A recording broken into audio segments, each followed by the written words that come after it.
یہ کہانی ہے اس شخص کی جس نے صرف یورپ ہی نہیں دنیا کی تاریخ کا رخ بدل دیا۔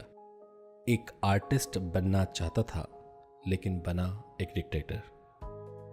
ایک شخص جس کا نام خوف، نفرت اور تباہی کی مثال بن گیا، ایڈولف ہٹلر۔ میں ہوں وقار عظمت اور آپ سن رہے ہیں آڈیو کہانی۔ ہٹلر 1879 میں آسٹریا میں پیدا ہوا۔ بچپن میں ایک عام بچہ تھا لیکن اس کے اندر غصہ اور جذباتی سوچ بہت گہری تھی۔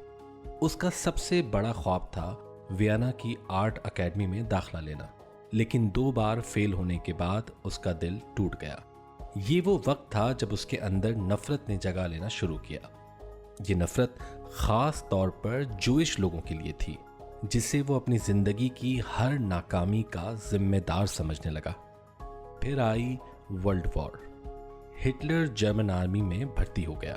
اس نے بہت وفاداری دکھائی لیکن جرمنی ہار گیا۔ جرمنی کی شکست نے ہٹلر کو جھٹکا دیا۔ اس نے کہا، ہم جوئش لوگوں، پولیٹیشین اور دشمنوں کی چالوں کا نتیجہ بھگت رہے ہیں۔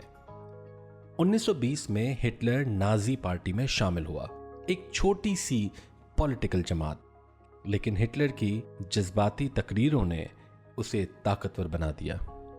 سن 1933 میں وہ جرمنی کا چانسلر بن گیا، اور پھر وہ وقت آیا جب اس نے ڈیموکریسی کا گلا گھونٹ دیا اور اپنے آپ کو لیڈر کہہ کر مکمل طاقت اپنے ہاتھ میں لے لی۔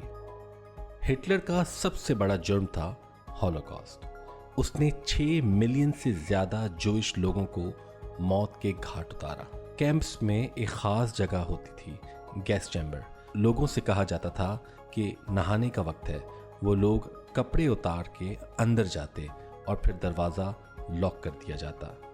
اوپر سے زائکلون بھی گیس چھوڑ دی جاتی۔ کچھ منٹ میں سب ختم ہو جاتے۔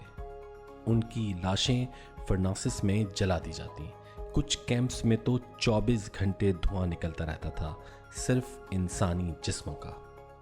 ہولوکاسٹ میں تقریباً 60 لاکھ یعنی 6 ملین یہودی لوگ، 5 لاکھ رومانی یعنی جپسیز، 30 لاکھ رشین پریزنرز اور ہزاروں پولیٹیکل پریزنرز مار دیے گئے۔ 1939 میں ہٹلر نے پولینڈ پر حملہ کر کے ورلڈ وار کا آغاز کر دیا۔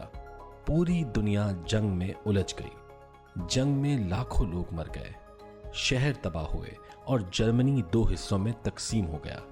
جب سب کچھ ختم ہونے کو تھا، اپریل 1945 میں ہٹلر نے اپنے بنکر میں خودکشی کر لی۔